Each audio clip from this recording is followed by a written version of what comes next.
Bonjour à toutes et à tous, je suis Marine Lefort, j'accompagne des photographes et je coordonne des beaux livres et vous écoutez Les Voix de la photo. Les Voix de la photo, c'est le podcast qui donne la parole aux professionnels du milieu de la photo et de l'image pour nous partager leur parcours, leur réussite, parfois leur revers et nous glisser quelques conseils en chemin. Aujourd'hui, je suis avec Xavier Soul. Bonjour Xavier, bienvenue dans ce podcast. Bonjour. Tu es architecte DPLG, docteur en histoire de l'art contemporain, maître en sciences et techniques de restauration et de conservation. Tu as dirigé le groupe Advent, qui distribue des technologies d'imagerie immersive 3D et CAO architectural. Et tu as créé la Galerie Vue en 98 avec Christian Cojol, dont tu es encore le directeur général. J'avais pu interviewer Caroline Bénichou, la galeriste de la Galerie Vue, dans l'épisode 52 de mon podcast. Et tu m'as dit également que tu étais l'administrateur d'un festival de photos au Québec et que tu as aussi plein d'autres projets. Donc, on a un très, très gros programme. L'objectif et le fil conducteur de cet entretien sera de comprendre les impulsions, les rencontres et les envies qui t'animent pour lancer et pour mener tous ces projets. Et je glisse au passage un petit remerciement à Fiametta Horvat qui m'avait conseillé qu'on se rencontre. Pour commencer notre discussion, commençons par l'environnement dans lequel tu as pu grandir. Est-ce qu'il y avait des membres de ta famille ou de tes proches qui avaient un lien avec la photographie ou avec les images ? Aucun, sauf une espèce d'image qui hantait notre famille. On aurait eu un photographe qui s'appelait Robert Manson, qui était connu. Je l'ai jamais rencontré, c'est une fois une vente aux enchères. Mais c'était un mythe familial. Et t'as grandi à Paris ? Oui. Et tes parents étaient de quel milieu, enseignants ou Mon père travaillait dans la banque et ma mère était éducatrice d'enfants. Nous, c'est 4 enfants. Famille nombreuse. Quelle est la formation que tu as pu faire ? La principale, moi, c'est architecte. C'est clairement ce qui m'a motivé. J'ai une vocation forte qui m'a propulsé vers l'architecture. Je n'en pouvais plus de ne pas être architecte. Parce que j'ai même sauté la terminale, j'ai passé mon bac en première, tellement j'en pouvais plus d'être au lycée au lieu d'être à l'école des Beaux-Arts. Et pourquoi tu voulais être architecte comme ça de façon viscérale Par amour de l'architecture, par amour de l'espace, de la lumière. Je dessinais tout le temps, tout me passionnait dans la façon dont on construit des maisons. J'avais une profonde vocation. J'ai eu ça quand j'étais en seconde, je me souviens. C'est en seconde, j'ai eu une espèce de révélation de l'architecture. Je ne pouvais plus vivre sans architecture. Mais ça peut être aussi un peu abstrait.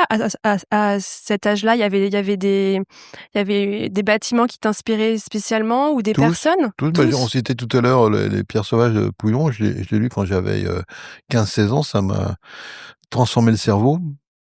J'étais pas à ça. Et puis, j'ai une nature, je dessine tout le temps. Donc, je dessinais tout ce que je voyais. C'était avant la photo, sans doute. Donc, oui, j'étais ému à chaque fois que la lumière venait friser sur une pierre, à chaque fois que le soleil se levait, qu'il y avait des ombres qui transcendaient l'espace où j'étais. Tout m'a passionné. En même temps, j'aimais plutôt les maths, le dessin, donc ça paraissait assez naturel. Voilà. Et donc, tu as fait une formation pour être architecte. Et après, tu as travaillé pour d'autres ou tu as créé ton agence non, qu'on est assez vite ? architecte, c'est des études qui sont assez bizarres parce que c'est pas une science exacte, l'architecture. Donc, on n'apprend pas l'architecture. On a des cours où on pratique de l'architecture avec des profs. Et évidemment, le plus tôt possible, on nous demande de faire la place, d'aller travailler dans des agences. Donc, j'ai des multitudes d'architectes. Au début, on nous fait dessiner des salles de bain, puis petit à petit, on arrive à en faire un peu plus. Mais de la première année jusqu'à la fin, j'ai toujours été dans des agences d'architecture, 1 mois, 2 mois, 3 mois.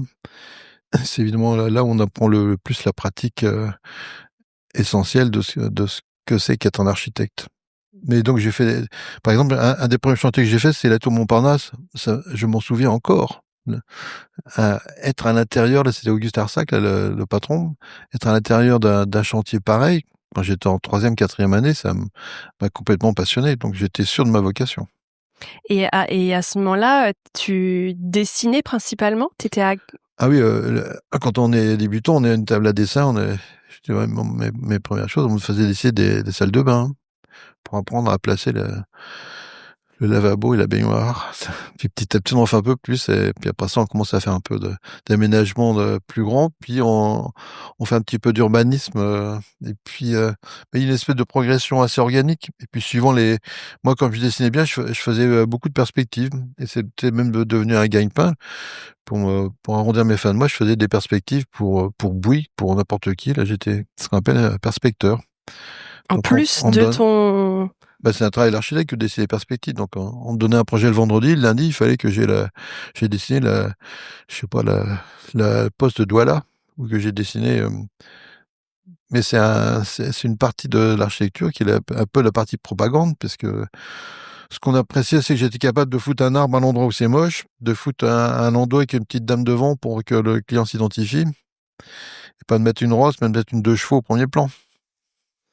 Et du coup, l'image est venue peut-être par le dessin, et cette rencontre avec la photographie, elle est venue à ce moment-là, via le bâtiment? Non. Non, elle est venue par un hasard industriel. C'est que quand j'ai créé ma société pour les logiciels, on s'est mis à vendre beaucoup de logiciels, et puis ça marchait bien. Autrement dit, on avait des réserves financières, et puis la société s'équipait. On avait un studio graphique, on avait enfin une dimension industrielle qui était bien supérieure à ce que j'avais quand j'étais architecte. Et entre autres, on avait créé une filiale qui s'appelait Interactive Fiction, IF, qui avait pour vocation de faire du marketing pour des clients. Et parmi nos clients, il y avait Libé. Libé nous avait commandé un petit CD-ROM pour vanter ce qu'était Libé. On l'a fait, et ils ont été incapables de nous payer.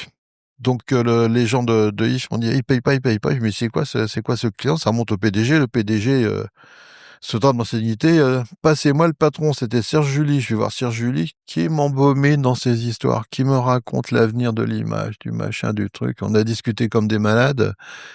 À la fin, j'ai un petit peu oublié que j'étais là pour me faire payer mes quelques milliers d'euros pour le truc qu'ils n'avaient pas fait. Ils m'ont dit, mais pourquoi t'achèterais pas, vu, c'est plein d'avenir.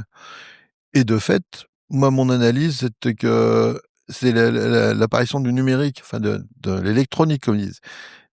Donc, ils se payaient des experts qui venaient consulter pour 5000 balles, et ils venaient lui dire, faut acheter un ordinateur. Moi, j'avais un étage complet d'ingénieurs, on connaissait tout de l'informatique, j'ai pas besoin d'un consultant pour savoir. En plus de ça, il y avait une mutation dans l'économie de la photographie, c'est qu'on n'est plus leur acheter des photos, mais qui se préoccupe d'aller les vendre. Et jamais, ils n'avaient imaginé qu'il fallait vendre leurs produits. On venait leur acheter leur grand photographe. Et Oui, à cette époque-là, c'était quoi un petit peu c'était l'agence photo de Libé. Et de fait, quand je commence à discuter avec eux, je dis, mais c'est quoi vos photographes? Et je me souviens que je dis, puis il me donne 3-4 noms. Je dis, bon, mec, pourquoi je dis, puis là, il appelle une fille, elle dit, amène-moi le dossier. Le dossier, c'est une feuille 21-27 sur laquelle il y a 10 lignes. Pierre-Olivier Deschamps aime la photo carrée et le noir et blanc. J'ai dit, bon, et tout le monde le connaît. Bref, marketing, c'était un concept qui n'existait pas chez eux. Moi, ça faisait déjà plein d'années que je faisais des flyers pour dire que j'avais le plus beau logiciel du monde, que je pensais à faire des mailings, enfin, l'activité marketing de base d'une PME. Donc, j'avais le studio graphique, donc je pouvais leur faire leur dossier de présentation des photographes. J'avais l'expertise numérique que n'avaient pas, qu'ils ne pouvaient pas se payer. Et évidemment, on était en position positive. On avait des réserves financières qu'eux n'avaient pas, puisque de fait, ils n'étaient pas de perdre de l'argent, ils étaient en découvert tout le temps. Donc j'ai dit à Serge Julie, c'est super, moi j'ai pensé à tout ce qui vous manque, c'est quoi votre histoire, j'ai envie de la suivre. Voilà comment c'est apparu. Alors j'étais comme sensibilisé à l'image, puisque de fait, mon doctorat d'histoire de l'art, je l'ai fait sur la peinture. J'ai fait mon DEA sur la représentation du corps dans la peinture contemporaine, donc j'étais un fan de Balthus, j'étais un fan de Belmer, enfin j'étais un peu dans ce monde-là. Et il y avait comme une certaine plateforme de relation à la connaissance par l'image. D'où cette idée que j'ai eue tout de suite de dire à Christian Cojol, qui animait l'agence de photojournalisme, il faut qu'on fasse une galerie. La Ce photographie. doctorat, l'avais fait en parallèle de ton Je l'ai activité fait à Paris-Sorbonne, oui. d'architecte? Oui, je- j'avais les études faciles, hein. Donc j'ai fait j'aurais fait plein d'autres des diplômes. Mais quand c'est en 4e année d'architecture, je sentais que je débordais, je voulais pas faire école de Chaillot, je dis je suis intéressé par là, donc je me suis inscrit en archéologie.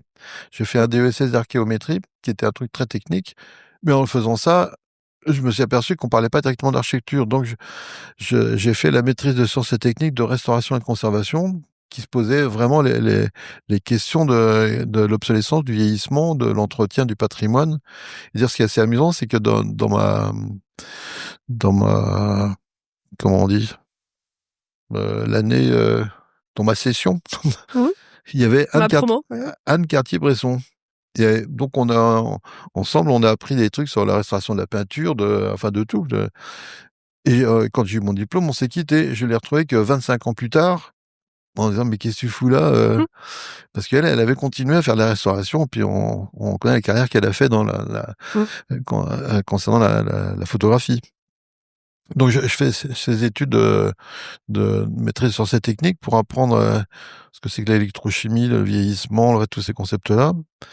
Et en même temps, j'avais fait mon DESS d'archéométrie, et donc je faisais la maîtrise d'histoire de l'art. Et là, j'ai pensé à faire un doctorat d'histoire de l'art pour approfondir des concepts.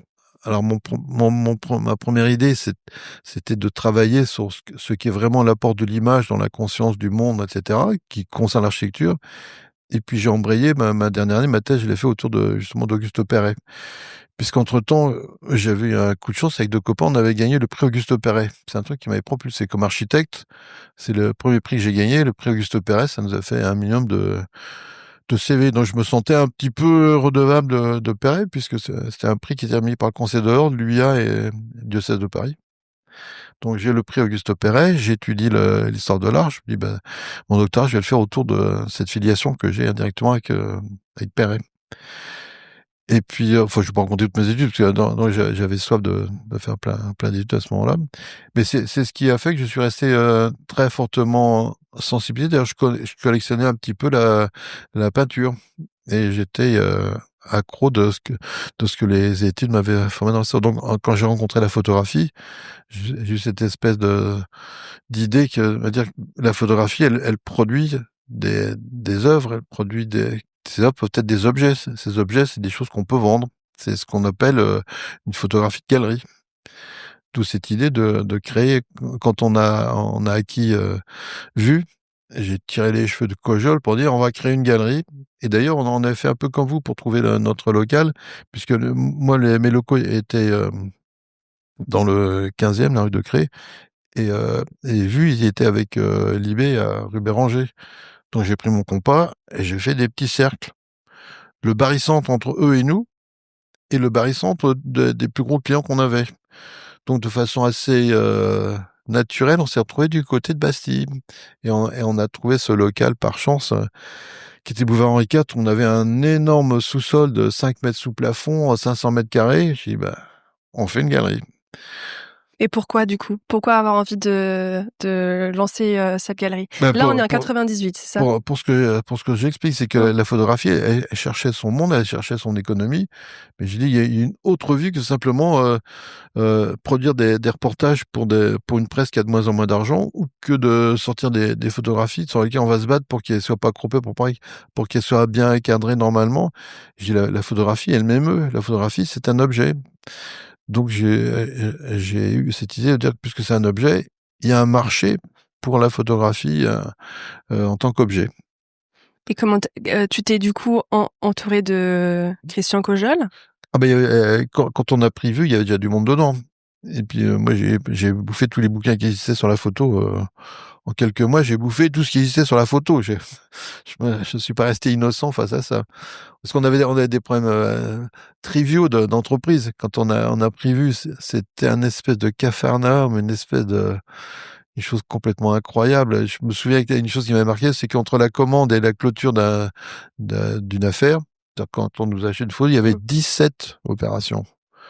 Je reçois par fax, je photocopie, je le mets dans le dossier, nous, au bout de 4-5 mois, avec Eric Larwil, là, qui a pris les commandes tout de suite de ça, on s'est retrouvé à 4 étapes entre le moment où je reçois la commande, et il y avait des choses aberrantes.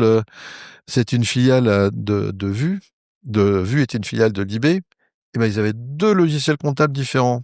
C'est-à-dire que j'avais une fille à Vue qui faisait sa comptabilité. Et après ça, il y avait une autre fille Ça peut être un mec. Enfin, il y avait un autre opérateur qui ressaisissait la comptabilité qu'on avait fait sur papier pour le mettre au pro forma de sa maison mère Libé. Ça, quand on voit ça, c'est une espèce de truc hallucinant. Mais en même temps, c'était une population des gens de Libé, c'est plutôt des gens qui ont une impulsion, qui ont une envie, qui sont portés par. Mm. C'est pas tellement des gens qui s'assoient et qui essaient de rationaliser, de dire pourquoi je photocopie le papier, là, ça sert à rien. Pourquoi je fais des armoires complètes avec des dossiers de dossiers. C'est une chose sur laquelle ils n'avaient pas du tout de recul. Mais qu'on trouve d'ailleurs assez spontanément avec tout plein de gens qui, même dans ceux qui sont encore à vue, il y a des gens qui spontanément n'ont pas l'idée de réfléchir aux gestes qu'ils font, qui peut sauver leur vie. Et donc, quelles ont été un petit peu les étapes du développement de Vue? Quelles ont été un peu les étapes importantes La création de la grille, c'est vraiment très important, parce qu'on a tout de suite été reçus par la presse, par les médias de façon très positive, et on s'est mis à vendre, on a fabriqué de l'argent. Et les photographes, mine de rien, les photographes, c'est des auteurs, ils sont quand même contents quand on s'occupe d'eux. Donc, une des finalités du photographe, c'est d'être vendu, de faire du reportage, de faire des bouquins. Et alors, si en plus ça, il peut vendre des tirages photos, il est aux anges. Donc, évidemment, on a eu un très bon accueil des photographes qui, par contre, ont voulu se tirer la bourre parce qu'on pouvait pas exposer tout le monde. On a commencé par une collective où il y avait quand même, je crois, 60-70 photographes. Mais quand il y avait plus de 160 photographes. J'ai dit, je peux pas faire 160 expos, là, même si la galerie est très grande. Donc c'est bien, on a fait ensemble une exploration de ce qu'était ce métier de photographe dans toute sa pratique, y compris le contrat qu'on fait avec une galerie ou avec une agence. C'est quoi? Pourquoi je lui donnais 50% de mes revenus, là? Faut bien qu'on explique. Donc on avait essayé d'être assez didactique. Tout avait une valeur et on optait ou pas. Donc, par exemple, recouvrer les créances des photographes, soit on fait normal, je facture, le gars il nous paye dans 3 mois, c'est bon. Soit vous voulez que je vous fasse l'avance de trésorerie, et ben ça coûte 2% par exemple. Là, on a essayé comme ça de décomposer tout ce que l'on faisait, qui était une attitude plutôt rajeunissante pour notre cerveau, à défaut de rapporter tout de suite de l'argent, mais qui a forcé les gens à réfléchir à ce qu'ils faisaient. Nous les premiers, puisque nous on découvrait avec un regard vierge, on avait plus de facilité. Et puis le fait qu'on ait eu cet esprit de la communication, par exemple, l'esprit de faire du marketing, c'est un truc, ça ne leur percutait rien du tout. Mm. Nous, dans les 2-3 mois qui ont suivi, on s'est dit, on va faire une newsletter, on avait sorti l'Actu Vue. Mais ils étaient tous aux gens. Qu'est-ce que je mets dans l'actu? Ben, ce qui se passe, je raconte En plus, à Vue, on est une machine à prix. Je sais pas pourquoi. On a toujours eu beaucoup de prix. Il y a pratiquement tous les 15 jours, il y a un de nos photographes qui a un prix. Donc, j'ai dit, faut en faire publicité. Ouais, les gens, ils savent. Oui, mais c'est mieux de leur rappeler quand même.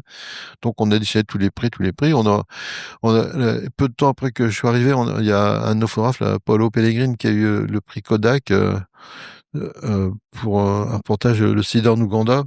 Ben, nous, très innovants, on lui a dit, bon, on va faire un CD-ROM pour montrer tes photos. Ouais, il y a cette espèce de renouveau qu'on a voulu porter. Pour nous, plutôt la découverte, pour eux, plutôt de la réflexion. Et pourquoi je fais ça comme un con Et le paysage de la photographie, il était comment à cette époque-là Traumatisé. On était après la loi Sapin, donc le client n'avait plus d'argent, la presse avait plus une thune. Et comme on venait pas leur acheter, c'était une espèce de peur panique. Je sais, il y avait cette idée qui commençait à rôder, le numérique. C'est une espèce de peur. Je me souviens, il y avait plein de photographes qui me disaient, Xavier, d'accord, tu rentres, mais on passe pas au numérique. J'ai dit, c'est quoi passer au numérique? Frère, on n'est pas obligé de prendre un appareil photo plus moderne, qui est plus rapide. Ah non, est hors de question. D'ailleurs, cette espèce de peur. Puis l'Internet, évidemment, on a fabriqué 1, 2, 3, 4 sites. C'était la peur panique. Ah, mes photos vont être... non, elles vont pas être... Non, c'est bien parce qu'il y a ce côté inventif qui a plutôt été excitant. Avec des hauts et des bas, il y avait vraiment des trucs qu'on testait qui marchent. Mais un truc qui m'amusait, c'est que par exemple, Magnum qui a vu arriver les autres pommes là de l'informatique, qu'est-ce qu'ils viennent faire? Eh ben, je dirais 3 mois après qu'on est sorti de notre ActuVu, il y avait Magnum qui faisait une newsletter. Et quand on a créé la galerie, je sais pas, peut-être 1 ou 2 ans plus tard, ils ont créé leur galerie. Un espèce de truc, ils font chier les nouveaux. Mais qu'est-ce qu'ils font quand même? On va regarder ce qu'ils font. Et votre relation avec Libération, elle a évolué comment à travers les Bonne, mais années? comme ils avaient toujours pas d'argent, ils sont restés un bon client, mais guère plus. Non, moi, j'ai pas eu de problème particulier. On a été assez séparés parce que même Serge Julie, il était perdu dans des histoires moi, qui me concernaient plus. Après, là, le rapport avec leurs actionnaires, c'est plus moi. Nous, on a racheté 100%. Tout était pour nous. Enfin, si on avait un ou deux actionnaires historiques qui étaient énormes et qui avaient moins de 1%, on a pris une vraie autonomie. On les a déménagés. On a tout balayé. On a tout réinventé entre nous avec ou sans succès. Je me souviens que le moment, le plus grande solitude pour moi, c'est quand on m'a fait rencontrer les photographes, parce que quand même, théoriquement, leur maître à penser, c'était Kojol, mais Kojol, c'est un peu un couard, donc il me disait, oui, oui, on va les rencontrer, on va les rencontrer. Et quand ils arrivaient, il n'était pas là. Je me souviens très, très bien de cette ambiance. Je me retrouve face à 15, 20 photographes, puis pas des Stelnegren qui faisaient je sais pas, 1,90 m, qui avait une voix que je savais pas où me mettre quand il me parlait. Il me dit, hey, qu'est-ce que tu vas faire de mes photos? C'était drôle. Mais j'ai résisté. On a réussi. Derrière Stelnegren, on a fait un beau voyage ensemble jusqu'à ce qu'il crée Nord, là. Donc c'était plein de rencontres. Pour moi, c'était fascinant parce que j'avais la possibilité de découvrir, d'inventer, de révéler tout ça sans grosse gravité, parce que de fait, comparé au groupe, c'était un petit impact financier, hein. Le chiffre d'affaires de vue était inférieur à notre profit annuel. Donc oui, on a perdu de l'argent. Je dirais, on a commencé à s'équilibrer, puis ça a replongé. Mais sur les 10 premières années, on a perdu 2,5 millions d'euros d'investissement dans la photographie. Donc je dirais, c'était un élément positif, c'est que les collaborateurs de vue, ils savaient que il fallait se bouger les fesses, mais qu'à la fin du mois, ils étaient payés. Et je pense que ça crée une espèce de confort, une liberté, ou une capacité à réfléchir qui a plutôt été passionnante. Je pense que les collaborateurs, d'ailleurs, on n'a pas eu beaucoup de turnover, hein. Ça, peut-être qu'on peut prendre plus facilement des risques ou en tout cas aller peut-être plus au bout des choses si on a moins C'est à la fin du mois, on a cette quand même une paye. pression. On n'a jamais eu de problème. Et même, on a pu faire un peu d'équipement. On a tous acheté des tas d'ordinateurs, même sans tomber dans le délire, mais ils ont des super locaux. À l'époque, on avait des Cardex quoi, qu'on a foutu à la poubelle, qu'on a déménagé, mais on a acheté des Cardex quand on C'est est quoi des arrivé. Cardex? C'est des grandes armoires dans lesquelles on met des milliers de photos de négatifs. Et donc du coup, pendant des années, tu as 3 casquettes. Architecte, Oui, les logiciels ouais. et la galerie? Oui, mais tout ce qui fait succès des sociétés, ce sont les hommes avec un grand H. C'est les gens avec qui on travaille. Et de fait, j'ai eu la chance d'avoir plein de collaborateurs hyper passionnants, actifs. Puis il y en avait assez pour que les mauvais soient compensés par des bons et inversement. Donc le vrai réussite de ces projets-là, parce qu'en fait il y avait plus que 3 casquettes, parce qu'on avait 11 sociétés dans le groupe, hein. On avait puis comme nos logiciels ils étaient assez révolutionnaires, on exportait dans 108 pays. Donc on a créé des filiales en Suisse, en Italie, en Espagne. Au début, nous on s'était créé à Los Angeles, puis on a ouvert des bureaux à San Francisco, puis ensuite on est parti à Boston, Angleterre, Hongrie. On a eu un bureau à Budapest. Enfin, donc on était dans une espèce de foisonnement plutôt passionnant. Tout se passait dans une espèce de grande vitesse dans laquelle on pouvait inventer plein de trucs. Et puis si on se plantait, c'était pas grave. Il n'y avait pas de mort. C'était surtout ça qui m'intéressait. Mais comment tu faisais pour dire que tu étais 100% de ton temps était quand même plutôt sur Upvent, Ah c'est non, mais tout ça? le monde était au même endroit. Donc moi j'étais le PDG. Il y avait les directeurs qui venaient me donner des mauvaises idées, qui venaient me dire faut dépenser plus. Donc on avait une ambiance d'arbitrage. Il y a un moment quand il y a plein de choses qu'on peut faire comme ça, on peut avoir quelques idées, mais surtout le travail du PDG, c'est d'abord un arbitre. C'est de rattacher les ponts de ceux qui veulent faire n'importe quoi. D'ailleurs, on faisait plein de salons à l'étranger. Il y a un moment, on s'est aperçu que, par exemple, pour la photographie, les salons, ça servait à rien du tout. On perdait notre temps, hein. Alors que l'informatique, on faisait un salon tout le temps partout. On fait partout. On avait plein de clients, donc on allait aussi bien faire des salons aux États-Unis qu'en Belgique ou. Pourquoi tu penses que c'était moins important pour la photo de faire des salons? Parce que c'est quand même bien aussi de pouvoir De se montrer faire ses voir. photographes en dehors de son pays. ou de Ah, mais sa je dis, ville d'abord, on est plutôt en échec hors France. Hein. On vend pas beaucoup nos photographes hors France. Mais j'ai l'expérience que quand on fait un salon, ça dure 4-5 jours, mais on vend pas uniquement pour les 4-5 jours. Mmh. Donc, je fais un salon à New York. Les 15 jours qui sont, quand je rentre, ce sont les 15 jours où on va m'acheter des photos. Et là, si j'ai pas un relais sur place, le truc de cette époque-là, je sais même pas s'il y avait déjà des mails, mais le truc de vous voulez pas acheter, on se téléphone la semaine prochaine, ça marche pas. Donc, cette espèce d'ambiance, et en plus de ça, il y a eu une dérive néfaste de vue, c'est qu'on a été canonisé. On est devenu un symbole d'une grande agence et les gens nous ont estimés pour beaucoup plus que ce qu'on était en réalité. Et ce qui me marquait, c'est que j'allais faire un salon à, je sais pas, le Macworld à San Francisco, qui est quand même cantonné sur les logiciels pour le Mac. Et ben les gens connaissaient Vue mieux que Advent. Ça m'a dit quand même, on a un truc. Hein. De fait, on avait une espèce de Renault qui a été fabriqué par la rumeur parce que était rentré dedans un partenaire industriel qui j'ai vu que c'est ce qui arrive d'ailleurs. Là, je parlais avec Sopranova, là, Natalia, une photographe russe qui a fait un tabac à Visa pour l'image il y a 2 ans. On la voyait partout. Des superbes photos, les grands. Et puis je la revois à la lecture de portfolio. Je dis, bah, t'as bien marché. Il me dit, bah, Xavier, j'ai tellement été reconnu que personne ne m'achète rien. Tout le monde se dit que je suis un cador, je dois coûter trop cher. Je dis, je vends plus une photo, il y a personne qui va m'acheter une photo parce qu'ils ont l'impression que j'ai trop réussi. Et d'une certaine façon, là, je vois la fréquentation qu'on a eue à la galerie ces dernières années. On allait à Vue comme on allait au musée. C'est un musée gratuit. Et même d'une certaine façon, les auteurs qu'on présente sont très très fascinants, etc. Les gens se promènent, ils ne demandent même pas le prix. Ils disent, c'est super, je peux prendre une carte postale.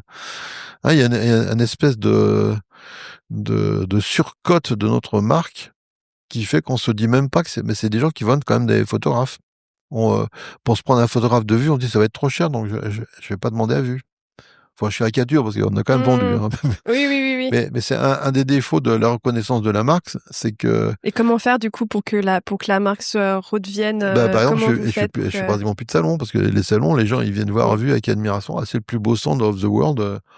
Oh, qu'est-ce qu'il est beau votre stand, qu'est-ce qu'il est beau, au revoir. Et vous avez pas demandé le prix des photos, elles sont à vendre. Non, c'est assez pervers comme histoire. Mais là, on est en plein mouvement. Je sais pas si tu as vu qu'on est en train de déménager. Oui. Lundi prochain, Enfin, l'épisode sortira début juin, donc le déménagement aura déjà eu lieu. et bah, c'est non, oui, non, c'est le 12 mai, c'est lundi prochain. On a plein de camions qui arrivent et qui vont envahir un nouvel espace qu'on a trouvé, qui est superbe, et qui va inaugurer ses premières expositions. Si tout se passe bien avec le chantier, ça sera inauguré pour le 15 septembre. Et on emmène tout le monde là-bas. On a 1000 mètres carrés pour faire que de la photo, là. On fait plus rien d'autre. Mes autres activités, soit elles ont été cédées, soit on les a expatriées, parce qu'on a une filiale à Luxembourg. Donc mes développeurs tous les développeurs qui travaillent encore pour le groupe sont au Luxembourg. Les développeurs qui travaillent sur quel Bah produit du coup? oui, ce qu'on a vendu, nous, c'était tout ce qui concernait Archicad, Mmh. mais on a encore un logiciel qui s'appelle BIMoffice. Dans le BIMoffice, en 2 mots, c'est un truc assez simple, c'est que l'architecte, il dessine tout son projet, il le définit, donc un Archicad, un Revit, ce qu'il veut, mais après ça, il faut se taper d'en faire le descriptif quantitatif. Donc, il faut que je dise combien il y a de mètres linéaires de plainte, combien il y a etc., que je la lotisse, que je mette dans différents lots, peinture, maçonnerie, etc., et que je consulte les entreprises pour, enfin, tout ce qu'on appelle le backstage, qui est tout ce travail qui est beaucoup moins drôle, si on peut trouver du plaisir sur le chantier, mais c'est beaucoup moins drôle que de dessiner ces espaces, Mmh. quand on est obligé de dire, ah bah, là, sur le projet, il y a 322 fenêtres, dont 12 qui sont, et ben ça, mon logiciel le fait automatiquement. C'est un espèce de robot magique. C'est encore mieux que l'intelligence artificielle. C'est que j'ai mon projet Revit, par exemple. J'appuie sur un bouton, je compte jusqu'à 3-4 minutes et j'ai la totalité de mon descriptif quantitatif de mon projet à l'outil. Donc je sais exactement dans le lot peinture, j'ai toutes les surfaces par pièce et enfin, je suis en train de vendre BIMoffice, qui est une merveille, parce qu'après ça, j'appuie sur un deuxième bouton, il va aller consulter les entreprises que j'ai l'habitude de consulter, il leur écrit, ils peuvent répondre en ligne, et la machine va me calculer quel est le moins 10 ans, quelles sont les variantes, etc. Et après ça, on va suivre jusqu'à l'aboutissement du chantier. On va faire le suivi du chantier, les situations d'entreprise, la trésorerie, le machin, les trucs. Tout ce travail fastidieux qu'une machine peut faire. Et donc, c'est un produit unique sans lequel nous avons encore d'abord beaucoup de clients. Il y a beaucoup de clients. Et c'est amusant parce que je vends aussi bien à mes clients Archicad, enfin, mes Mm. ex-clients Archicad qu'à mes concurrents Revit. Et ce qui m'amusait, c'est qu'on a fait des salons sur lesquels on avait notre stand, nous, Advent, où on vantait Archicad, Arplantis, Twinmotion et compagnie. Et sur le stand d'à côté, il y avait Autodesk. Et sur Autodesk, il y a un petit bureau où j'avais des personnels de chez moi qui venaient montrer BIM-Office et Arplantis. C'était un truc qui m'a beaucoup amusé, ça, de dire que j'étais sur le stand de mon concurrent pour leur vendre des solutions complémentaires ou autres. Donc encore des outils et tu es aussi architecte, donc tu fais Oui, mais à côté de tu ça, moi, je suis aussi construis architecte. Moi, je aussi. construis aussi. Alors, je fais plus les grands projets de ma jeunesse. Je fais plutôt que ou les projets de mes copains qui ont grandi avec moi, qui ont maintenant plus de capacité à se faire des belles maisons. Et mon principe, c'est que je les accompagne, en gros, ce qu'on permet de construire. Et après ça, je confie mon fichier Archicad à mon client le plus proche du chantier, le plus jeune et celui qui est à jour. Parce que s'il est à jour, c'est qu'il a des affaires, il peut encore se payer les mises à jour des projets. Donc je l'appelle, est-ce que tu veux faire ça marche toujours. J'ai jamais eu de déchets. Puis mais en même temps, moi, comme ça, je peux construire dans plein de pays, un peu partout. Mais de fait, je fais plus d'université ou des groupes hospitaliers, tout comme ça. Et est-ce que parfois il y a des ponts qui se font entre logiciel, vue et l'architecture? Ah bah il y a un pont central, c'est que c'est une pensée faite par l'image. C'est une chose qui m'a souvent hanté, c'est que je fais partie des gens qui pensent par l'image plus que par le texte. Bien que ma carrière à la Sorbonne m'ait fait pondre des tonnes de pages pour mes dissertations, mes rapports, etc. Et là, je suis un peu frustré que j'ai pas de crayon, mais quand on a cette déformation d'architecte, c'est on a deux choses, c'est qu'on pense avec la main, donc on est plutôt porté à dessiner des trucs quand on parle aux gens, et qu'on est charrette. Fallait les deux particularités de l'architecte. Et jusqu'au bout du bout, on espère pouvoir encore faire mieux que ce qu'on a fait. Donc on est dans un désir inachevé de toujours faire mieux. Et c'est un peu ce que l'on a aussi avec l'entreprise. Si on dit et si, eh oui, et si. Là, par exemple, on a une pensée différente sur la manière dont on va exposer nos photographes. Comme on a des très grands espaces, on va faire des expositions thématiques. Non, on va rassembler autour d'un concept plusieurs photographes qui contribuent à ce concept. Et pareil, là, je suis dans un peu. Enfin, si j'ai déjà choisi les premières expositions et les premiers auteurs qu'on va montrer. Mais la teneur, l'analyse que je fais ce qu'on veut montrer sur cette exposition-là, t'es encore en train de se raffermir. Oui, là, tu as encore quelques mois. Oui, pour le 15 septembre, faut quand même que je tarde pas trop, là. Ouais. Donc, d'une façon générale, oui, je fais partie, moi, non pas de la linguistique linéaire, je fais vraiment partie de cette pensée où c'est l'image qui rassemble tout. Il y a une chose qui est assez marquante, c'est que quand on parle, on se rend bien compte que on est à la traîne par rapport à notre cerveau. On est en train de se parler, tu es peut-être en train de penser s'il faut acheter du pain ce soir pour le dîner. Ou tu te demandes pourquoi mes chaussures, elles sont pas rouges. Et pourtant, en train de parler d'un autre truc, on parle de photographie. Donc, cette espèce de masse colossale qu'on a dans le cerveau qui fait on a plein de savoirs qui sont agglutinés, mais qu'on a des difficultés à reformuler par le texte ou par l'oral, me fait penser que c'est ce qu'on trouve dans l'image. Et si tu prends l'exemple un roman on parlait tout à l'heure des pierres sauvages, si je vais le rechercher dans ma bibliothèque, je vais lire 3, 4, 5, 10, 15 pages. Une image qui m'a marqué, je la prends instantanément, j'ai la lecture totale de tout ce qui s'est passé dans ma tête. Et donc, cette globalité de ce que contient la représentation et la forme est quelque chose qui me marque et qui me fait à la fois penser par l'image et à la fois réagir sur l'image comme étant un objet sur lequel on a envie de s'exprimer. Bah, j'ai une collection photo, là, je suis en train de préparer un musée, là, je fais un musée de ma photographie personnelle. Sous quelle forme ce musée? Bah, j'ai acheté un beau manoir tout rond, très très grand, qui était le manoir de Lelouch, et à côté je construis un bunker enterré de 500 mètres carrés, Où ça, du coup, à côté de Deauville, à Trouville. c'est un projet passionnant parce que déjà, moi, j'adore les bunkers. Depuis tout petit, j'ai dans la tête que c'est une architecture extrêmement solide parce que les bunkers, ils sont faits pour résister. Ils sont extrêmement insérés dans le paysage puisqu'ils sont faits pour pas être vus. Mhm. Et en même temps, ils ont la vue la plus imprenable puisqu'on essaye de voir. Donc pour moi, c'est un concept architectural, ça, la résistance, l'intégration et la vue. Donc j'ai toujours été fasciné par les bunkers, les Claude Parent, etc. Et donc là, on a réussi à s'acheter le manoir de Lelouch, qui était un manoir tout rond avec un très grand terrain. Il y a un golf qui est. Moi, je joue pas au golf, donc c'est pas très grave. Mm. Mais on a eu cette idée de construire à des portées de 5 mètres. On construit un grand bunker de 500 mètres carrés, puisque la collection des photographies a plutôt peur de la lumière. Mm. Elle a plutôt peur de. Je dis, super, moi, je vais pouvoir enterrer une partie de ma collection. Et alors, j'ai dit ça parce que quand on veut montrer, quand on est collectionneur, à la sortie, c'est bien pour communiquer, pour la raconter, la montrer aux autres. J'en parlais, il y a pas très longtemps avec quelqu'un en disant que une des choses qui me hanterait, ça serait de faire rassembler des séries, des photographies que j'ai dans ma collection autour d'un concept formel. Et pour symboliser ces concepts formels, c'est un truc, je vais te le dire, tu vas croire que non, mais va pas s'attarder que oui. Je sais pas si tu lis la musique, mais même si tu ne lis pas la musique, tu prends un manuscrit, par exemple, de Jean-Sébastien Bach. Si tu ne le lis pas, tu lis pas la musique, tu comprends quand même l'existence formelle d'une fugue. Tu vas voir qu'il se passe des choses entre des voix, qu'elles se répondent. Et cette existence esthétique de la forme, j'ai la même chose en architecture ou en photographie.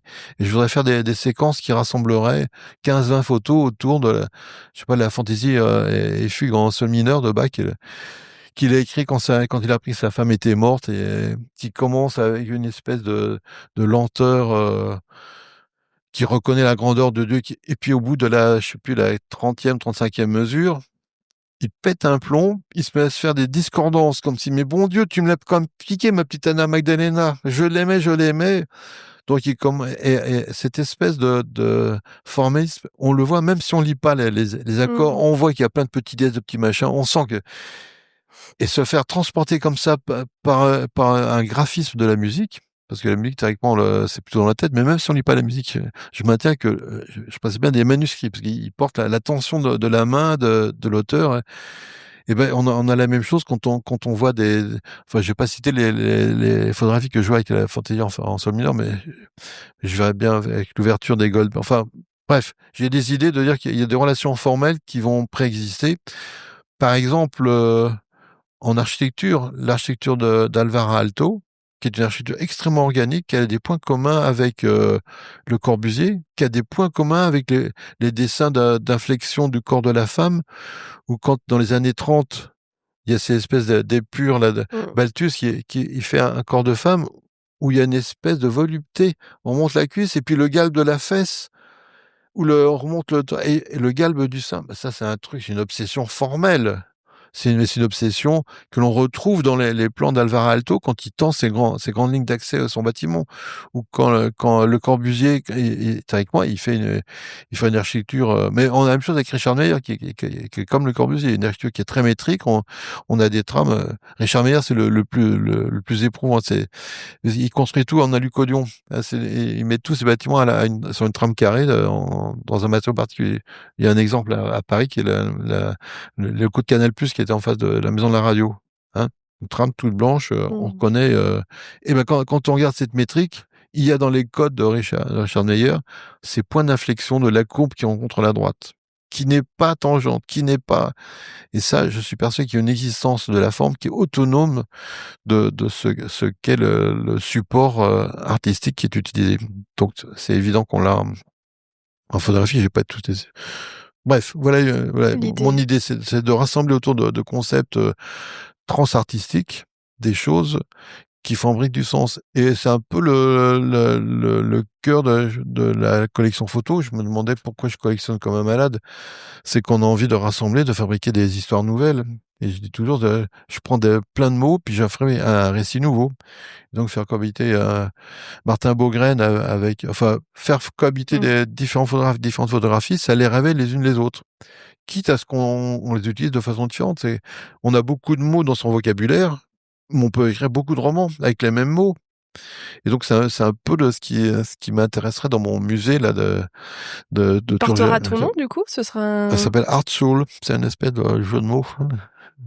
Soul au sens de l'âme. Mmh. Dans Et il sera ouvert au public? Non, c'est un musée privé, je me fais pas chier avec les. Mais par contre, ça sera ouvert largement à famille, amis, photographes. Les milliers d'amis qu'on se fait à travers le monde. J'ai des copains à Séoul, j'ai des copains à Houston, j'ai des copains à Chicoutimi qui me disent ah, t'as pas fini ton musée Eh, mais en même temps, c'est aussi le but de la collection, c'est de se retrouver entre nous pour partager des connaissances que l'œil voit et qu'on a du mal à formuler. Je suis persuadé que regardant 3-4 photos les unes à côté des autres, on va se dire des choses pour lesquelles il faudrait 10 pages de baratin pour expliquer. On digresse là peut-être un petit peu. Non, Là. non, mais je pense que ce lieu, c'est aussi l'histoire de ta vie. Enfin, je veux dire, c'est de rassembler toute ta collection, de la mettre dans une forme qui, toi, a du sens aussi par rapport à qui tu es et ce qui te plaît et pouvoir avoir cet espace. Je pense que c'est... Et ça ne sera pas définitif comme les musées d'État. Enfin, quand même, la forme du bunker est quand même assez définie. Mais Ah ça oui, mais l'architecture c'est une certaine pérennité. Parce que moi, j'ai une cour particulière parce que comme là, le bâtiment est rond, j'ai fait une courbe particulière enterrée. Et pourquoi Trouville? Il y a un lien avec cette région Non, moi je me promenais pas mal à Deauville parce que j'ai une maison à Blonville sur laquelle j'ai fait œuvre d'architecture grandiose. Et je me promenais autour, mais c'est complètement par hasard que je me souviens, c'était un enterrement de. Il y a eu il y a un ami de beaucoup de gens dans la photographie, hein, qui dirigeait Actes Sud, qui a eu un accident complètement con à Arles, là, qui est tombé sur un accident de vélo. On a été à l'enterrement, on a tous pleuré ensemble, et avant de repartir, je vais déjeuner avec quelques copains, et il y en a un qui me montre la photo, et j'ai dit, on peut tomber amoureux d'une femme, d'un homme, ou d'une maison. Et je suis immédiatement tombé amoureux de ce truc-là. J'ai dit, je sais pas où c'est, comment j'ai encore cette image en tête. Et donc, je bâcle mon déjeuner et je pars pour reprendre le train. Et il y a quelqu'un qui me dit, mais ça appartient à Lelouch. Moi, Lelouch, je connais pas. Donc, j'ai appelé mon ami Genestar qui me dit, oh, bien sûr, j'ai connu et tout. Et 2 jours après, j'ai un coup de téléphone. Bonjour, Claude Lelouch, nous avons un ami commun.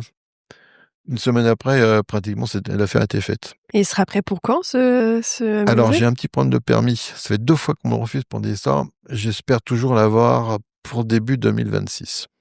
Ah oui, Bon. non, quand même, Ah oui, oui, oui. bientôt. Enfin, je Oui, veux dire, d'ailleurs, j'ai mis quelques photos là parce que le bâtiment, il existe. Hein, c'est un bâtiment. Moi, j'ai mis beaucoup de gomme bichromatée parce que il y a beaucoup de lumière.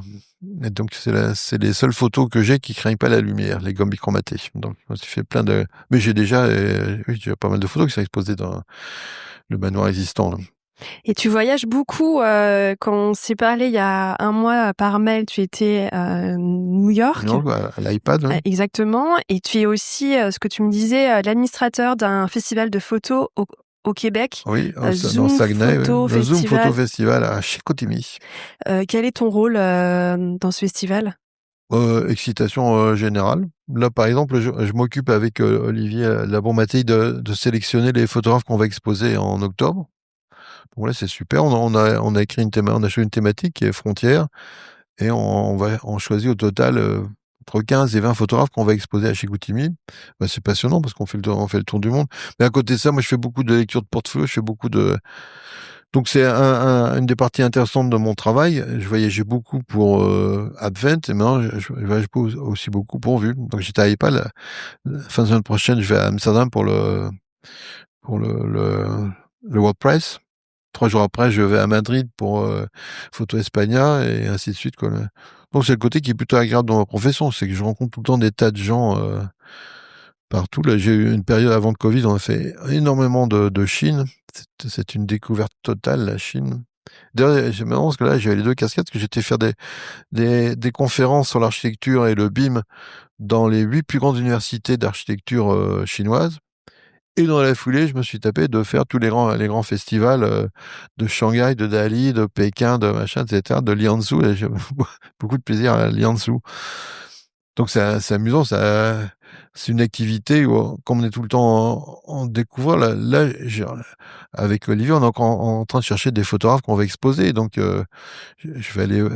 Là, il y a le festival d'Oulgat, par exemple. On a toujours trouvé une photographe à Oulgat donc je me dis, on va peut-être en trouver une encore cette année là avec Béatrice. Enfin, elle nous trouve toujours des bons photographes. Donc ce côté chercher, rencontrer, partager, c'est absolument passionnant.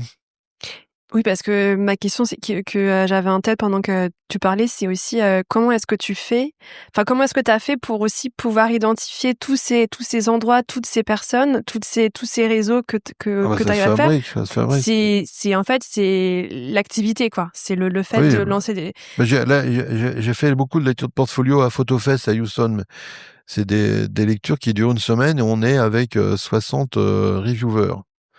Mais on déjeune ensemble, on prend le petit déjeuner, on passe là, on est dans le même hôtel. Forcément, au bout de 3-4 fois, on a des amis. Donc, je fais des amis. Là. Je sais pas, le festival j'étais au CIF, là, au festival de Singapour. C'est une revieweuse qui était à côté de moi l'année dernière, ou il y a 2 ans. Là. Ouais, non, c'est le petit monde. En même temps, les reviewers, on n'est pas des tonnes à faire le tour du monde. Hein. Quand j'ai fait les 100 ou 150 reviewers, on se retrouve assez souvent ensemble. Et dans ces cas-là, c'est toi qui va chercher les lectures de portfolio ou Ouais. parfois c'est les. Ah, je suis toujours invité, c'est pas moi qui vais les Oui, chercher, je c'est suis ça. toujours invité. Donc on t'a bien Mais identifié. on a fait une partition, moi je fais tout ce qui est hors France et la France c'est plutôt fait par les collaborateurs de vue. Je fais pas, pardon, pas de lecture de portfolio en France. Et dans ces cas-là, tu voyages seul ou tu voyages avec un collaborateur Ah bah, ou. la lecture de portfolio, on est tout seul parce que Ouais, non, mais du coup, c'est c'est une aussi astreinte beaucoup de voyages dans. Enfin, j'imagine que tu retrouves des gens que tu connais, mais. Ouais, ah, mais je suis un professionnel du voyage. Hein. Sur les 30 dernières années, j'ai ma petite valise, mon machin, je suis bien organisé pour les voyages. Ouais, des voyages longue distance. Et, ah bah, quand c'est très très beau, j'emmène ma femme. Mais en même temps, c'est tellement chiant. Là. À 8h du matin, je me barre. Je rentre le soir à 19h, je suis crevé. Il y a un dîner cocktail machin. Je suis pas un bon compagnon de voyage. Donc ma femme, elle a fait pour découvrir un peu la Chine. Elle est venue 3-4 fois en Chine. Mais je comprends que ça soit pas très très drôle de rencontrer ces gens de la photo qui parlent que de trucs un peu ésotériques. C'est un petit monde. Hein. Et d'ailleurs, je traîne pas là. À Amsterdam, j'arrive le jour du dîner de la présentation des trucs, je repars le lendemain, là, c'est pas, Mm, mm. je fais plus de tourisme. Avant, quand j'avais des filles à l'étranger, au début, les gens se battaient pour aller, en Italie, on a une filiale à Piacenza, c'est en face de Parme. Très très beau, on y va, on passe par notre filiale suisse qui était à Savaillé-le-Lac, on prend le train qui passe entre les grands lacs, c'est fabuleux, on le fait une fois, 2 fois, quatrième fois, puis au bout d'un an, là, j'ai plus de volontaire pour y aller. Hein. Elle me dit, on peut pas y aller en avion. Là, il y a une certaine lassitude à faire. Toujours, San Francisco, il y a une époque, on est allé une fois par mois pendant 3-4 ans. Bah, Ah il y a un oui. moment, c'est plus drôle, quoi. Bien que j'adore San Francisco, mais c'est une superbe ville, mais je comprends le travail. Il peut parfois nous emmener à faire des déplacements qui sont plus drôles. Oui, bah en fait, ça devient aussi peut-être une forme de routine, alors même si ce mot Une est fort. lassitude, ouais, Voilà, ouais. une Tu lassitude de vois. quelque chose qui, au début, était peut-être plus exotique et plus. Oui, on veut innover, puis à un moment, bah, c'est toujours pareil. On n'a pas fait ça. Pourquoi vous êtes en retard? Pourquoi je sais pas quoi. Bon, c'est comme ça. En parlant d'innovation, qu'est-ce que tu. C'est une question que j'aime bien poser parce que l'IA et la photographie. Alors, parce que innovation, je vais rien dire parce que si jamais j'avais un concurrent qui me lit ou qui m'écoute, je veux pas lui donner mon bon tuyau pour demain. Ou comme je disais, je peux lui donner des faux tuyaux pour le planter, le gars. Alors, l'IA, c'est en soi une erreur sémantique. Pourquoi parle-t-on d'intelligence artificielle? Elle sera en opposition à l'intelligence naturelle. Moi, je suis très fier de mon intelligence naturelle. Je vais pas trop me faire chier avec ce qu'ils appellent en réalité, pour moi, je sais plus, c'était un Canadien, je crois qu'il s'est trompé, il y a 35 ans, il a parlé d'intelligence artificielle et pas plus d'intelligence au sens où on l'entend habituellement, puisque ce sont pas des outils infinis.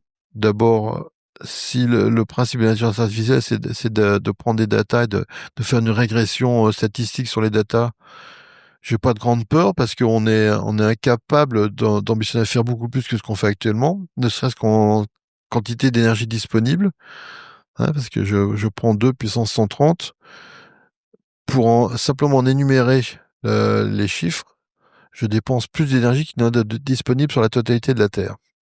Donc on n'est pas capable d'imaginer qu'on va rentrer dans un monde où on aurait des robots qui seraient capables d'amalgamer tous les datas qui nous sont disponibles.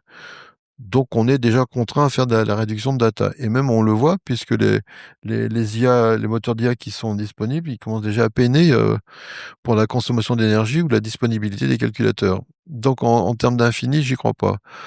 En termes de pratique, il y a aucune capacité de ces machines-là à être capable d'induire ce qui fait le propre de l'homme. C'est-à-dire c'est une machine sans sentiment, sans notion de sans reprendre Spinoza, il y a pas de grand à voir là-dessus. On est toujours en régressif. Et quand on les teste, d'ailleurs, la régression, elle est relativement rapide puisque je critique, je fais un questionnement, je critique, je me rebranche le lendemain matin, il a tenu compte de ma critique. Je dis, bah, elles sont comme assez malables, les machines. Donc, je pense plutôt à des moteurs d'induction qu'à une quelconque intelligence. Oui, être capable de compiler beaucoup de données, c'est évidemment un gain de performance pour nous. Donc la statistique, je sais pas, le diagnostic médical, j'y crois beaucoup. C'est sûr que vu la quantité la masse d'informations qui sont collectées, la machine est capable de regarder 300 000 radios et me dire, bah oui, tu dis bien casser le pied, quoi. Donc là-dessus, il y a pas de secret. Les moteurs d'inférence vont être de plus en plus puissants et les compilateurs de plus en plus puissants. Mais il n'y a pas trop à espérer sur les capacités inventives. Il n'y a pas beaucoup à espérer sur des machines qui viendraient à notre place. Pensez. Par contre, oui, il faut se défendre. Mais comme quand on voit que la démocratie est attaquée par elle-même, quand on voit le carnage qui se passe aux États-Unis. Oui, on peut se demander est-ce que les structures de résistance sont assez fortes? Pourquoi on a des nigauds comme celui qui a été élu aux États-Unis? Pourquoi il a été élu par une majorité? Ben, c'est la puissance de la propagande. Là, c'est là où il faut prendre peur, oui.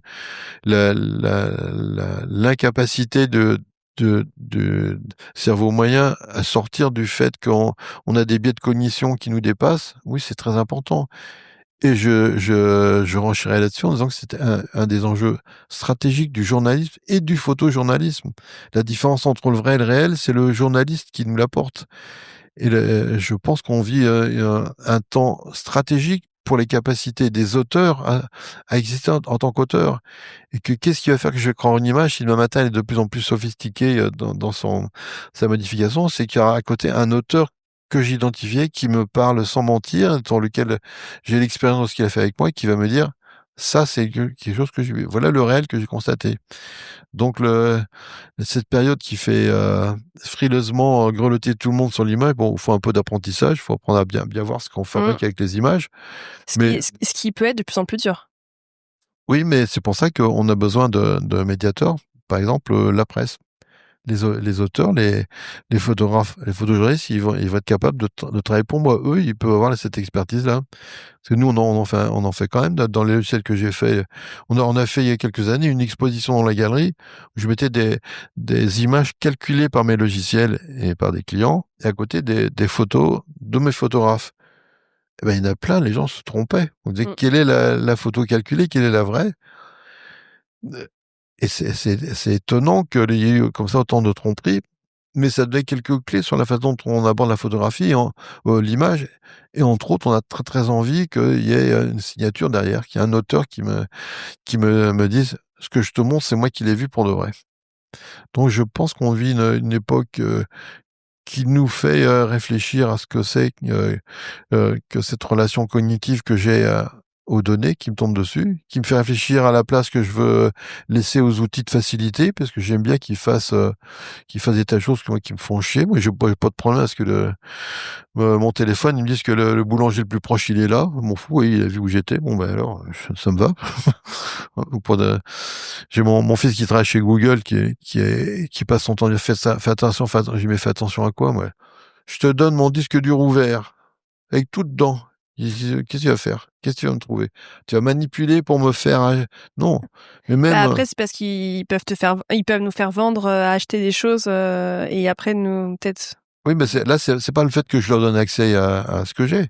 C'est le fait que moi, je sois capable de dominer mes outils de réflexion, de pensée. C'est à moi de me bouger les fesses pour savoir quels sont les biais cognitifs que j'ai. C'est à moi de dire oui, je suis victime de ma sensibilité, je suis victime de mon vécu, je suis victime des mots tout ça, ben, je trouve que c'est plutôt intéressant pour un humanoïde de se dire, t'as un enjeu, c'est de réfléchir.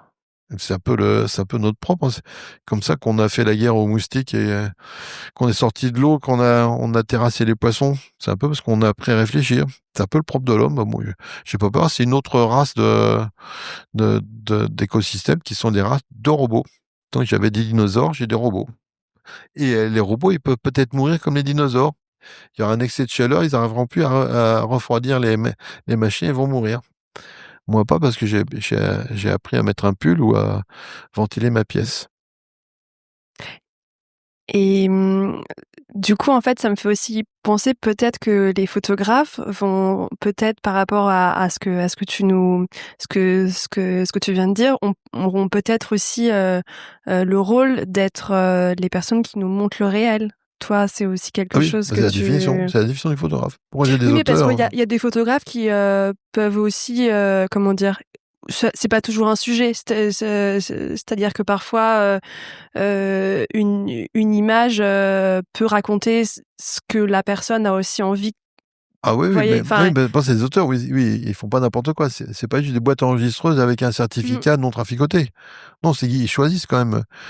Quand on reporte, on choisit les images qui vont illustrer là une pensée, une conscience que l'on s'est fait, et puis et ça, le juriste, il doit enquêter, il doit croiser ses sources, il doit, etc. Là, oui, mais c'est son travail. Moi, je le paye pour ça. Moi, j'achète mon journal parce que je sais qu'il y a des pros qui ont fait ce travail, que j'ai confiance en eux parce que ils l'ont prouvé par leur histoire.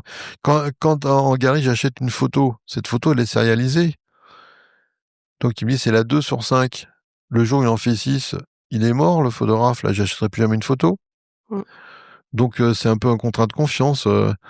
Ce journaliste, il me raconte des faits réels, je le crois sans parole. Je me souviens le Stanley Green dont je parlais tout à l'heure, il m'avait vendu un reportage sur les armes, les munitions radioactives pendant la guerre du Koweït.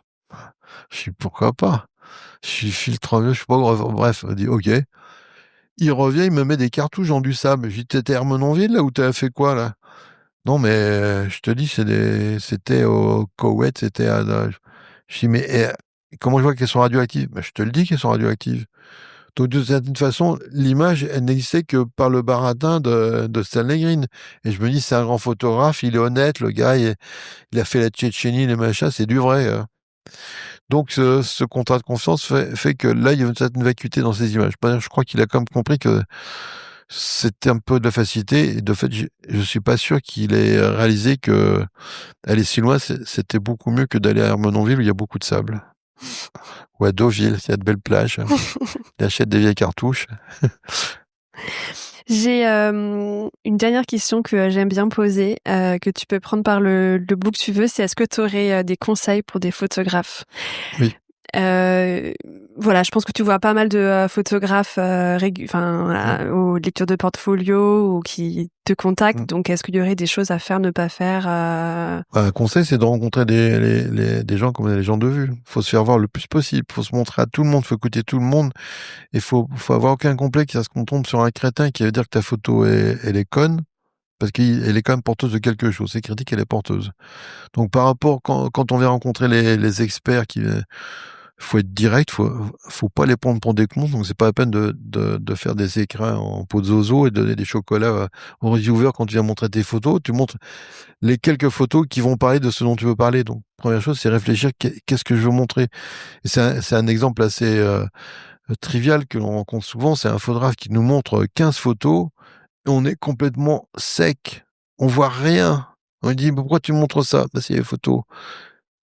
Et là, je me dis, le gosse, il est en train de dépenser l'argent de toute sa famille à faire des tirages coûteux. Il a acheté un mamie, il a acheté un appareil photo très coûteux, mais qui commence par se demander pourquoi il fait ça. Alors, il y a des fois, la photographie est une thérapie comme une autre, hein, c'est une artothérapie. Peut-être c'est pour lui, ça coûte moins cher de faire ça que de voir son psy pendant 10 ans. Il fait ses photos, il montre les trucs qui l'obsèdent, mais ça le concerne lui, mais pas nous. Donc, c'est pas la peine de venir nous montrer ces photos-là. Donc, le seul conseil que je dirais, c'est bien regarder ce que l'on veut montrer et être capable d'écouter tout le monde, même les cons. Oui, parce qu'en fait, ça peut être par le rejet qu'on peut aussi comprendre des choses. Oui, mais par exemple, quand on fait un editing, c'est un truc que je dis toujours, quoi. Faire un editing tout seul dans son coin, c'est un peu con. Il faut toujours prendre quelqu'un à côté de soi. Et je dis, même un neuneu, il va réagir, il va poser des questions. À ces questions, il faut qu'on soit capable d'y répondre. Donc, par exemple, quand on fait un editing, moi, je conseille avant de prendre les photos, de faire une liste de keywords, des mots-clés sur lesquels, là, je veux faire un reportage sur, puis on met 3, 4, 5 mots-clés. Et quand on commence à faire défiler les photos, on va s'apercevoir qu'on prend des photos qui sont très belles, mais qui n'ont rien à voir avec ce que je voulais montrer. Donc, même quantité de photos peut produire plusieurs reportages, plusieurs récits. Et en plus de ça, ça c'est un truc que tout le monde sait, là, que c'est pas avec les plus beaux mots qu'on fait les plus beaux romans. Donc, il faut prendre les mots qui sont capables de raconter l'histoire qu'on a envie de raconter. C'est pareil en photographique. Quand j'ai plein de très très belles photos, peut-être que tout ensemble, elles me font juste un musée du très très beau, mais me racontent rien du tout. Donc, le fait d'avoir un regard transverse, c'est-à-dire quand on va voir un reviewer, ils viennent pas tous me voir c'est pas rentrer à vue, hein. Ils se doutent bien que c'est pas moi qui a mot de soleil à battre de matin, tu travailles à vue ou je te montre à la galerie. Mais ils viennent plutôt pour avoir un regard critique. Moi, je leur dis, va donc voir machin, va voir truc, ou arrête de faire des photos blanches, je sais pas, là, hein. Je pense le photographe, même si c'est lui le seul auteur à la sortie, c'est lui seul qui va décider de l'image et de sa série. Il faut avoir envie et le courage de se faire voir par plein de monde. Et de temps en temps, il peut y avoir des petites perles, des gens qui vont révéler tout.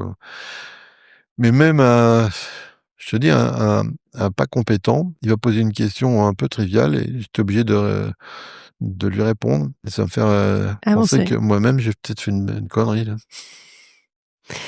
Merci Xavier. Je sais pas s'il y avait un mot pour la fin que tu voulais ajouter. Vive la photographie et l'avenir.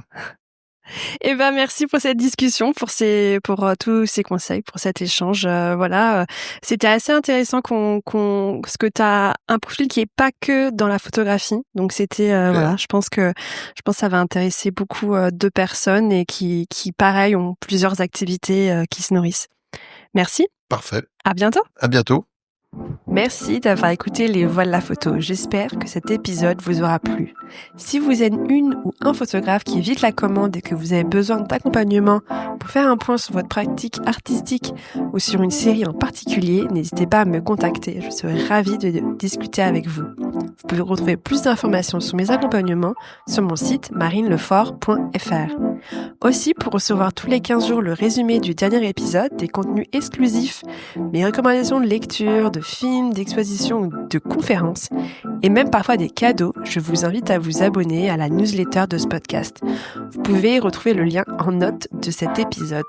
Pour m'aider à faire connaître le podcast à plus de monde, je vous invite à laisser un commentaire et 5 étoiles sur Apple Podcasts et Spotify. Si vous voulez me faire part de vos remarques, m'indiquer des personnes que vous souhaitez entendre ou en savoir plus sur le podcast, vous pouvez me suivre sur mes réseaux sociaux, sur Instagram, LinkedIn et Facebook. À très bientôt!